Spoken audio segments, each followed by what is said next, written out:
Think about this for a moment. Something happens in your life, good or bad.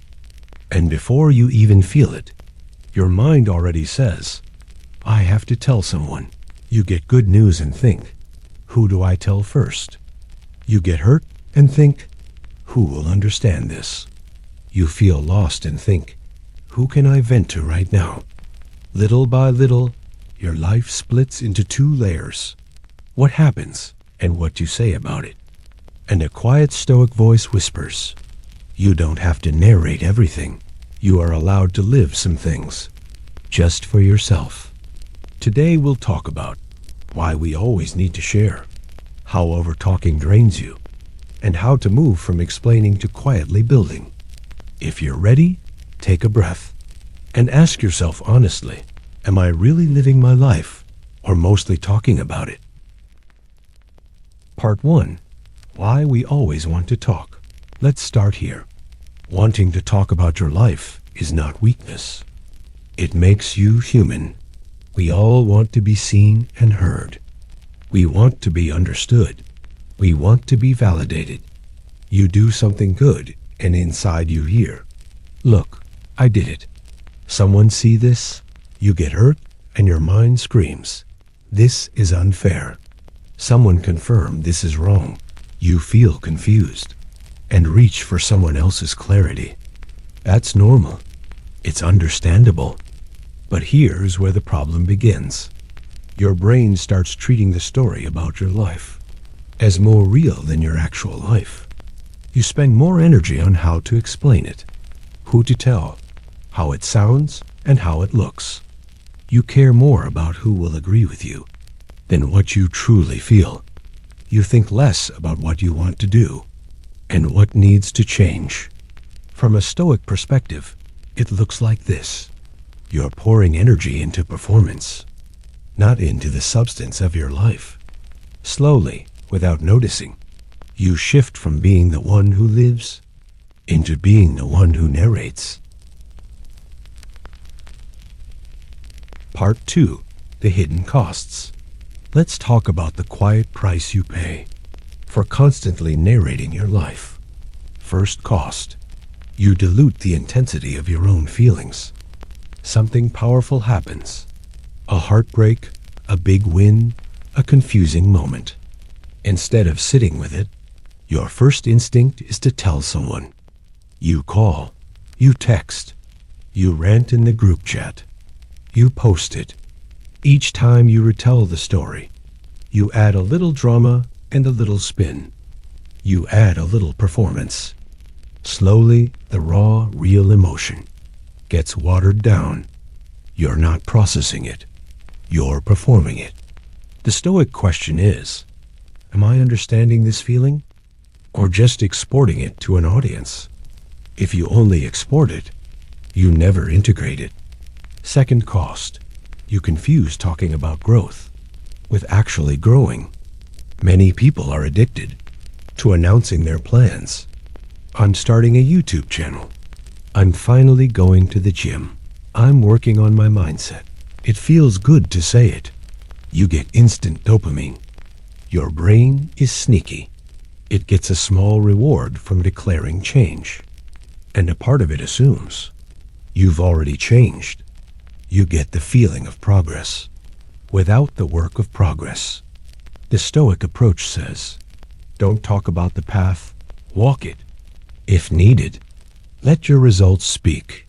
Talking is easy. Habits are hard. You spend your willpower on announcements and have nothing left for action. Third cost, you give away your privacy and your power. The more you talk about everything, the more opinions walk into your inner space. You say, this is what I feel. And here they come. I don't think it's that serious. You're overreacting. That's not a big deal. Soon you stop asking, what do I think about this? You start asking, what will they think if I do this? Your inner life becomes a public playground. The Stoic view is simple. Your inner world is not for everyone. You are allowed to have thoughts, feelings, and plans nobody knows about. Part 3. Silence, privacy, and inner weight. That's not fear. That's sacred space. Stoic philosophy doesn't say never talk. It says don't waste your words. Don't throw your inner world in front of every passing opinion. Silence doesn't always mean weakness. Often, it means weight. Silence can mean, I don't owe everyone an explanation. Not everyone deserves access. To this part of me, I can live something fully, without turning it into content. From the outside, that might look reserved or boring. On the inside, it feels grounded and solid.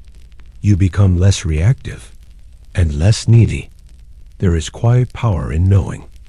Even if you think you know me, there are rooms inside you'll never see. That's not drama. That's dignity. Part 4, the teller and the builder. Two people, Emma and Leah. Emma is the teller. Whatever happens goes straight into words. Group chats, long voice notes, story posts, detailed breakdowns. New relationship? Everyone knows the details. Argument at work? 10 different retellings. New project idea? She tells it to anyone who will listen. Each time she talks, she feels a small release, a quick relief. But over time, Emma feels stuck. She says, nothing is actually changing. I'm always talking about my life, but my life isn't moving. Leah is different. When something happens, she writes first. She doesn't call 10 people immediately. She sits with her feelings. She shares with 1 or 2 people she deeply trusts. Big plans? She works on them quietly. She waits before announcing anything. From the outside, Emma looks more dramatic and interesting. Leah looks calm, maybe even boring. But after a year or 2, there's a difference. Emma is still narrating, ranting, explaining. Leah has new habits and finished projects. She has a deeper sense of peace. Emma invested in talking about the script. Leah invested in living it. Ask yourself, am I more like Emma right now? Am I ready to become a little more like Leah? Part 5, Practical Steps. Let's move into practice. Stoic Calm Manifest is not just theory. It's exercises. Exercise 1, a 24-hour stop narrating challenge. For the next 24 hours, don't automatically narrate everything. This doesn't mean stop talking to people. It means slow down before you share. When something good happens, celebrate it with yourself first, even for a few minutes. When something painful happens, feel it in your own body first, before you export it to 10 different people. You learn to hold your own experience without instantly needing an audience. Exercise 2. Ask, why do I want to tell this? Every time you want to send a long message or post a story, pause. Ask yourself, do I want validation? Do I want to prove I'm right? Do I want someone to feel bad for me? Do I want to genuinely connect? No judgment, just honesty. Once you know the real reason, you gain power. You might still share, but you're no longer unconscious about it. Exercise 3. Make a private rooms list. Write this title, Things Only I Know Right Now. List 1 dream only you know. 1 pain only you know. 1 goal only you know. 1 decision only you know. This isn't about hiding. It's about remembering. Not everything sacred must be public. Your inner world deserves mystery. Exercise 4. The 30% before you talk rule. Promise yourself, I won't talk about this plan until I've done at least 30% of it. Record 3 videos before announcing your channel. Move your body for 2 weeks Before telling everyone about your new lifestyle, work a few sessions on a project before presenting it to your whole circle. This way, you stop leaking motivation through words. You save your fuel for action. Exercise 5. Choose witnesses, not trash cans.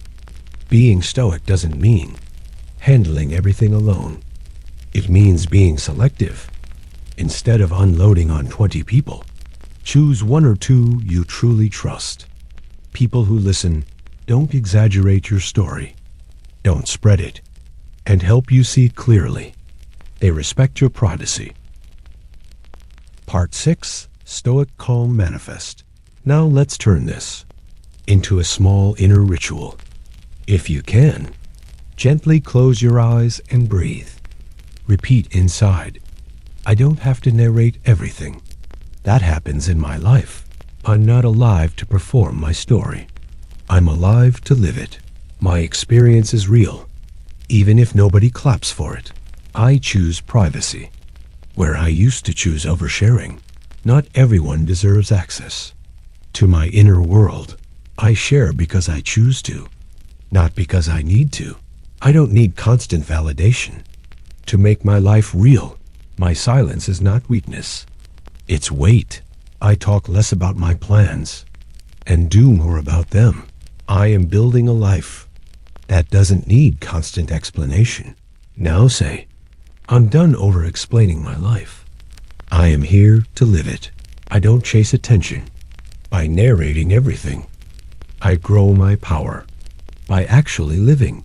I choose to talk less and build more. Part 7. Closing and call to action. If you recognized yourself in this video, this is your invitation. Today, pick one thing that happens to you and decide not to turn it into content. Just live it with yourself. Then write this sentence somewhere or in the comments. I'm talking less about my life and living more of it. Let it be more than a quote. Let it be a line in the sand. Life doesn't change from what you post about. Life changes from what you quietly, consistently do when nobody is watching. The Stoic path is simple. Don't live for the story. Live for the substance. Don't live for the reaction. Live for the reality. Slowly, step by step, you become the kind of person who doesn't need to broadcast everything, because your calm, your focus, and your results speak louder than any caption ever could.